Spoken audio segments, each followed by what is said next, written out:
Yan. Sariling pwersa mo na. Ano yan, boss? Papatangos ang ilong. Everyday. Pagising mo, lalagay mo yung ilong. Ganun gawin din niya. Ano po siya sa frozen shoulder tsaka sa hand exercise. Paano frozen shoulder kung hawak ko lang? Sa good blood circulation, may vibration siya sa abot po sa palate. Ito boss, parang parang nabinin. Yan po, aabot. Yan, naaabot na po siya hanggang balikat. Oo. Yun po yung Galing. grip strength din. Lalo Oo nga, maabot na. tayo. Yung dahan-dahan nga lang siya. Number 1. Yan, oh. Tapos lalagay mo dyan. Muscle control. Guys, tingnan nyo yung kama nila, oh. Yung kama nila, Lumilin ba? oo, nahiga ka na lang dyan, okay na yan. Pero more on ano, no? Para may good blood circulation sila kahit may mobility issue na sila. Ang galing, guys. Turtle Gym. Baka naman, kaya merdan. Oh.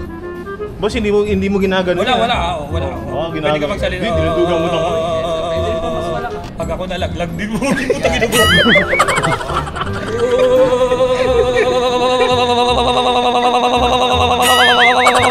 Wala nang lalakas pa dito.